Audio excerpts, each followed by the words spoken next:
Acte chapitre 7. Le souverain sacrificateur dit: les choses sont-elles ainsi? Étienne répondit: hommes, frères et pères, écoutez. L'Éternel victoire de gloire apparut à notre père Abraham lorsqu'il était en Mésopotamie, avant qu'il s'établisse à Charan. Et il lui dit: quitte ton pays et ta famille et va dans le pays que je te montrerai. Il sortit alors du pays des Chaldéens et s'établit à Charan. De là, après la mort de son père, l'Éternel le fit passer dans ce pays que vous habitez maintenant. Il ne lui donna aucune propriété en ce pays, pas même de quoi poser le pied. Mais il promit de lui en donner la possession et à sa postérité après lui, quoiqu'il n'eût point d'enfant. L'Éternel Utéré parla ainsi: sa postérité séjournera dans un pays étranger, on la réduira en servitude et on la maltraitera pendant 400 ans. Mais la nation à laquelle ils auront été asservis, c'est moi qui la jugerai, dit l'Éternel Utéré. Après cela, ils sortiront et ils me serviront dans ce lieu-ci.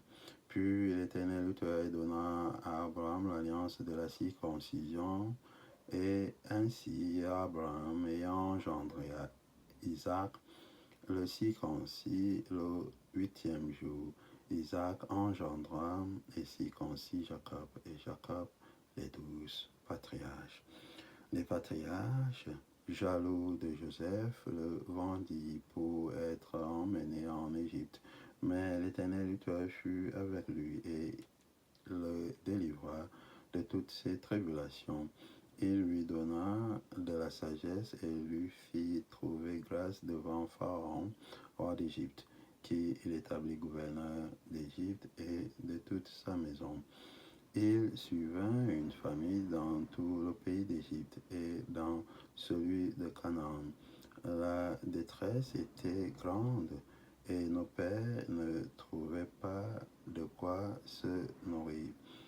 Jacob apprit qu'il y avait du blé en Égypte et il y envoya nos pères une première fois. Et la seconde fois, Joseph fut reconnu par ses frères et Pharaon sut de quelle famille il était.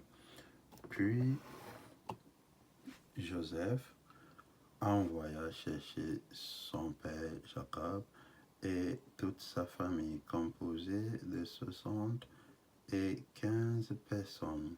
Jacob descendit en Égypte où il mourut, ainsi que nos pères, et ils furent transportés à Sichem et déposés dans le sépulcre qu'Abraham avait acheté à prix d'argent des fils d'Hémor, père de Sichem.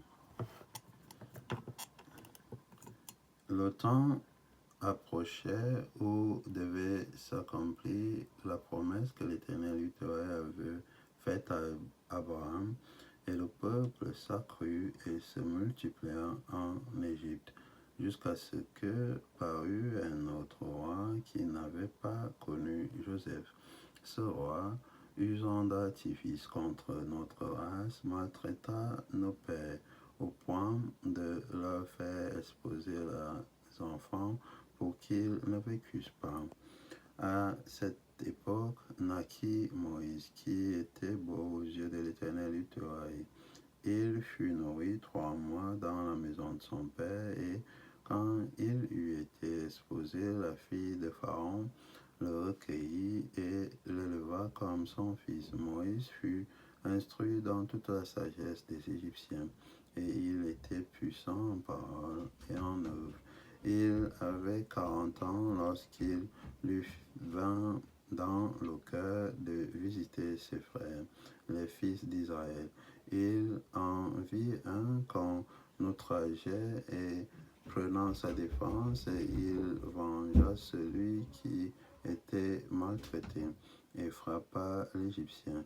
Il pensait que ses frères comprendraient que l'Éternel eût leur accordé la délivrance par sa main, mais ils ne comprirent pas. Le jour suivant, il parut au milieu d'eux comme ils se battaient, et il les exhorta à la paix. Dit-il, vous êtes frères, pourquoi vous maltraitez-vous l'un l'autre? Mais celui qui maltraitait son prochain le repoussa en disant, qui t'a établi chef et juge sur nous? Veux-tu me tuer comme tu as tué hier l'Égyptien? À cette parole, Moïse prit la fuite, et il alla séjourner dans le pays de Madian, où il engendra 2 fils. 40 ans plus tard, un ange lui apparut au désert de la montagne de Sinaï, dans la flamme d'un buisson en feu. Moïse, voyant cela, fut étonné de cette apparition, et comme il s'approchait pour examiner, la voix de l'Éternel Yahweh se fit entendre. Je suis l'Éternel Yahweh de tes pères, l'Éternel Yahweh d'Abraham, d'Isaac et de Jacob. Et Moïse, tout tremblant, n'osait regarder. L'Éternel Yahweh lui dit, ôte tes souliers de tes pieds, car le lieu sur lequel tu te tiens est une terre sainte. J'ai vu la souffrance de mon peuple qui est en Égypte. J'ai entendu ses gémissements et je suis descendu pour le délivrer. Maintenant, va, je t'enverrai en Égypte. Ce Moïse qu'ils avaient renié en disant, qui t'a établi chef et juge? C'est lui que l'Éternel Yahweh envoya comme chef et comme libérateur avec l'aide de l'ange qui lui était apparu dans le buisson. C'est lui qui les fit sortir d'Égypte en opérant des prodiges et des miracles au pays d'Égypte, au sein de la mer Rouge et au désert pendant 40 ans. C'est ce Moïse qui dit aux fils d'Israël, l'Éternel Yahweh, votre Dieu, vous suscitera d'entre vos frères un prophète comme moi, écoutez-le.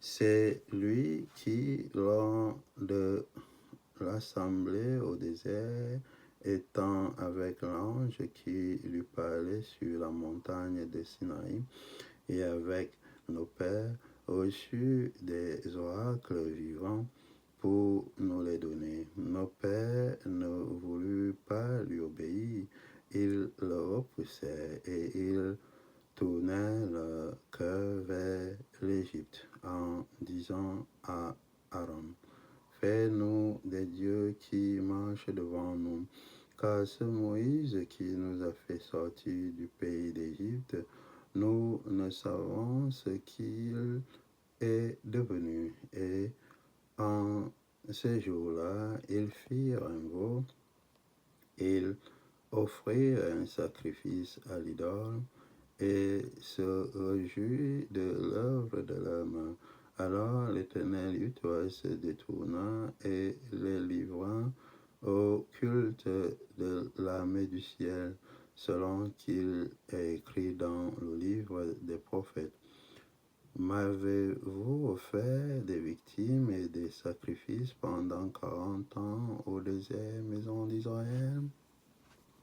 Vous avez porté la tente de Moloch et l'étoile du dieu Ramphan, ces images que vous avez faites pour les adorer. Aussi vous transporterai-je au-delà de Babylone. Nos pères avaient au désert le tabernacle du témoignage, comme l'avait ordonné celui qui dit à Moïse de le faire, d'après le modèle qu'il avait vu. Et nos pères, l'ayant reçu, l'introduisirent sous la conduite de Josué dans le pays qui était possédé par les nations que l'Éternel Yahweh chassa devant eux. Et il y resta jusqu'au jour de David. David trouva grâce devant l'Éternel Yahweh et demanda d'élever une demeure pour l'Éternel Yahweh de Jacob, et ce fut Salomon qui lui bâtit une maison. Mais l'Éternel Yahweh, le Très-Haut, n'habite pas dans ce qui est fait de main d'homme, comme dit le prophète. Le ciel est mon trône et la terre mon marchepied. Quelle maison me bâtirez-vous, dit l'Éternel Yahweh? Ou quel sera le lieu de mon repos? N'est-ce pas ma main qui a fait toutes ces choses? Homme au cou raide, ainsi concis de cœur et d'oreille, vous vous opposez toujours au Saint-Esprit. Ce que vos pères ont été, vous l'êtes aussi, lesquels des prophètes, vos pères n'ont-ils pas persécuté?